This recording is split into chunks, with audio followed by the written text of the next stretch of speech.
Friends ಎಲ್ಲ ಚೆನ್ನಾಗಿದ್ದೀರಾ ಅಂದ್ಕೊಂಡಿದ್ದೀನಿ. ನಾನು ಕೂಡ ಚೆನ್ನಾಗಿದ್ದೀನಿ. ಫ್ರೆಂಡ್ಸ್, ಇವತ್ತು ನಾನು ಕ್ಯಾಬೇಜಿಂದ ಒಂದು ಬ್ರೇಕ್ಫಾಸ್ಟ್ ರೆಸಿಪಿ ತೋರಿಸ್ತಾ ಇದ್ದೀನಿ. ತುಂಬ ಚೆನ್ನಾಗಿರುತ್ತೆ. ಬನ್ನಿ ಮಾಡೋದು ಹೇಗೆ ನೋಡೋಣ. Chilli powder, amchur powder, garam masala, turmeric, ಅಜ್ವಾಯಿನ ಮತ್ತು ಚಾಟ್ ಮಸಾಲ ತೊಗೊಂಡಿದ್ದೀನಿ. ರವೆ ಮತ್ತು ಕಡಲೆ ಹಿಟ್ಟು, ಈ ಥರ ಚಿಕ್ಕದಾಗಿ ಕಟ್ ಮಾಡಿಟ್ಟಿರೋ ಕ್ಯಾಬೇಜು. ಫಸ್ಟು ಒಂದು ಪಾತ್ರೆಯಲ್ಲಿ ಹಿಟ್ಟನ್ನು ಹಾಕ್ಕೊಳ್ತಾ ಇದ್ದೀನಿ, ಕಡಲೆ ಹಿಟ್ಟು. ಅದಕ್ಕೆ 4 ಸ್ಪೂನ್ ಆಗುವಷ್ಟು ರವೆನ ಸೇರಿಸ್ಕೊತಾ ಇದ್ದೀನಿ. ರವೆ ಜೊತೆಗೆ ಈ ಎಲ್ಲ ಮಸಾಲೆಗಳನ್ನ ಹಾಕ್ಕೊಳ್ತಾ ಇದ್ದೀನಿ. ಚಾಟ್ ಮಸಾಲ, ಗರಂ ಮಸಾಲ, ಅಮ್ಚೂರ್ ಪೌಡ್ರು, ಹಳದಿ. ಇವಾಗ ಶುಂಠಿ ಹಾಕ್ಕೊಳ್ತಾ ಇದ್ದೀನಿ, ಚಿಕ್ಕದಾಗಿ ಕಟ್ ಮಾಡಿರೋದು. ಹಸಿರು ಮೆಣಸಿನ್ಕಾಯಿ ಇಷ್ಟನ್ನು ಸೇರಿಸ್ಕೊಂಡ್ಬಿಟ್ಟು ಚೆನ್ನಾಗಿ ಒಂದ್ಸರಿ ಮಿಕ್ಸ್ ಮಾಡಿಬಿಟ್ಟು ರುಚಿಗೆ ತಕ್ಕಷ್ಟು ಉಪ್ಪನ್ನು ಹಾಕ್ಕೊಳ್ತಾ ಇದ್ದೀನಿ. ಇವಾಗ ನೀರು ಹಾಕ್ಕೊಂಡ್ಬಿಟ್ಟು ಚೆನ್ನಾಗಿ ಈ ಥರ ಮಿಕ್ಸ್ ಮಾಡ್ಕೊಳ್ಳೋಣ. ಯಾವುದೇ ಥರ ಗಂಟಿಲ್ದೇ ಇರೋ ಥರ ಮಿಕ್ಸ್ ಮಾಡ್ಕೊಳ್ಳಿ. ತುಂಬಾ ಚೆನ್ನಾಗಾಗುತ್ತೆ ಫ್ರೆಂಡ್ಸ್. ಖಂಡಿತ ಒಂದ್ಸರಿ ಟ್ರೈ ಮಾಡಿ, ಖಂಡಿತ ನಿಮ್ಗೆ ಇಷ್ಟ ಆಗುತ್ತೆ. ಈ ಥರ ನೀರು ಹಾಕ್ಕೊಂಡ್ಬಿಟ್ಟು ಸ್ವಲ್ಪನೇ ನೀರು ಹಾಕ್ಕೊಂಡು ಈ ಥರ ಚೆನ್ನಾಗಿ ಮಿಕ್ಸ್ ಮಾಡ್ಕೊಂಡ್ಬಿಟ್ಟು ಇವಾಗ ಕಟ್ ಮಾಡಿಟ್ಟಿರೋ ಕ್ಯಾಬೇಜ್ನ ಸೇರಿಸ್ಕೊತಾ ಇದ್ದೀನಿ. ಇದನ್ನು ಕೂಡ ಚೆನ್ನಾಗಿ ಈ ಥರ ಮಿಕ್ಸ್ ಮಾಡ್ಕೊಳ್ಳಿ. ಕೊತ್ತಂಬರಿ ಸೊಪ್ಪನ್ನು ಸೇರಿಸ್ಕೊಂಡ್ಬಿಟ್ಟು ಚೆನ್ನಾಗಿ ಈ ಥರ ಮಿಕ್ಸ್ ಮಾಡಿಬಿಟ್ಟು ಒಂದು ಪಾತ್ರೆಯಲ್ಲಿ 1 ಸ್ಪೂನ್ ಆಗುವಷ್ಟು ಎಣ್ಣೆನ ಹಾಕ್ಕೋತಾ ಇದ್ದೀನಿ. ಕಡಿಮೆ ಎಣ್ಣೆಯಲ್ಲಿ ಫ್ರೆಂಡ್ಸ್ ಒಳ್ಳೆ ಬ್ರೇಕ್ಫಾಸ್ಟ್ ಮಾಡ್ಕೊಳ್ಬೋದು, ಎಲ್ರಿಗೂ ಇಷ್ಟ ಆಗುತ್ತೆ. ಸಾಸಿವೆ ಹಾಕ್ಕೊಳ್ತಾ ಇದ್ದೀನಿ.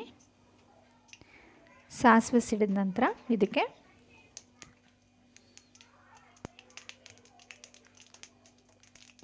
ಕರಿಬೇವಿನ ಸೇರಿಸ್ಕೊತಾ ಇದ್ದೀನಿ. ಸ್ವಲ್ಪ ಹಿಂಗು, ಒಂದು ಅರ್ಧ ಸ್ಪೂನ್ ಆಗುವಷ್ಟು. ಇವಾಗ ಮಿಕ್ಸ್ ಮಾಡಿಟ್ಕೊಂಡಿರೋ ಕಡಲೆ ಹಿಟ್ಟು ಮತ್ತು ಕ್ಯಾಬೇಜ್ನೆಲ್ಲ ಇದಕ್ಕೆ ಸೇರಿಸ್ಕೊಂಡು ಒಂದು 5 ರಿಂದ 6 ನಿಮಿಷ ಕಡಿಮೆ ಉರಿನಲ್ಲಿ ಈ ಥರ ಚೆನ್ನಾಗಿ ಫ್ರೈ ಮಾಡ್ಕೊಳ್ಳಿ. ಈ ಥರ ಸ್ವಲ್ಪ ನೀರೆಲ್ಲ ಆರಬೇಕು. ಕಡಲೆ ಹಿಟ್ಟದು 5 ರಿಂದ 6 ನಿಮಿಷ ಈ ಥರ ಚೆನ್ನಾಗಿ ಕಡಿಮೆ ಊರಿನಲ್ಲಿ ಈ ಥರ ಬೇಯಿಸ್ಕೊಳ್ಳಿ. ನೋಡಿ, ಈ ರೀತಿ ಗಟ್ಟಿಯಾಗಿದೆ. ಇವಾಗ ಒಂದು ಪ್ಲೇಟ್ಗೆ ಎಣ್ಣೆ ಹಚ್ಕೋತಾ ಇದ್ದೀನಿ.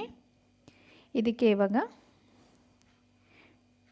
ಈ ಹಿಟ್ಟನ್ನು ಸೇರಿಸ್ಕೊತಾ ಇದ್ದೀನಿ.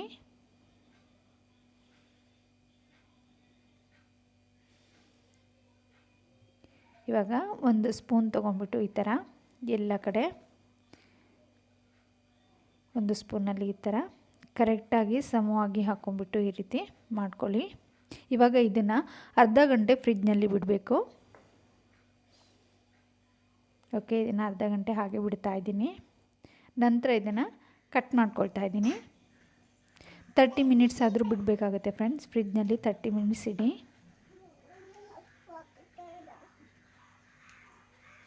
ಇವಾಗ ಕಟ್ ಮಾಡ್ಕೊಳ್ತಾ ಇದ್ದೀನಿ. ನಿಮಗೆ ಯಾವ ಶೇಪ್ ಬೇಕೋ ಆ ಶೇಪ್ನ ಕಟ್ ಮಾಡ್ಕೊಳ್ಳಿ. ಇವಾಗ ಒಂದು ಫ್ರೈ ಪ್ಯಾನ್ಗೆ 1-2 ಸ್ಪೂನ್ ಆಗುವಷ್ಟು ಎಣ್ಣೆನ ಹಾಕ್ಕೊಳ್ತಾ ಇದ್ದೀನಿ. ಇದರಿಗಿಂತ ಕಡಿಮೆ ಎಣ್ಣೆ ಕೂಡ ನೀವು ಯೂಸ್ ಮಾಡ್ಬೋದು. ಇವಾಗ ಕಟ್ ಮಾಡಿಟ್ಟಿರೋ ಪೀಸನ್ನು ಇದರಲ್ಲಿ ಇಡ್ತಾ ಇದ್ದೀನಿ.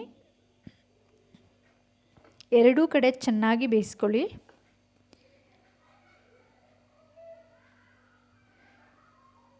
ಈ ರೀತಿ ಎರಡೂ ಕಡೆ ಚೆನ್ನಾಗಿ ಬೇಯಿಸ್ಕೊಂಡ್ಬಿಟ್ಟು ಟೇಸ್ಟ್ ಮಾಡಿ ನೋಡಿ ಫ್ರೆಂಡ್ಸ್. ಖಂಡಿತ ನಿಮ್ಗೆ ಇಷ್ಟ ಆಗುತ್ತೆ. ಹಾಗೆ ಫ್ರೆಂಡ್ಸ್, ನನ್ನ ಚಾನಲ್ನ ಯಾರಾದರೂ ಸಬ್ಸ್ಕ್ರೈಬ್ ಆಗಿಲ್ಲ ಅಂದರೆ ಪ್ಲೀಸ್ ನನ್ನ ಚಾನಲ್ನ ಸಬ್ಸ್ಕ್ರೈಬ್ ಆಗಿ ಹಾಗೆ ಸಪೋರ್ಟ್ ಮಾಡಿ ಅಂತ ಕೇಳ್ತೀನಿ.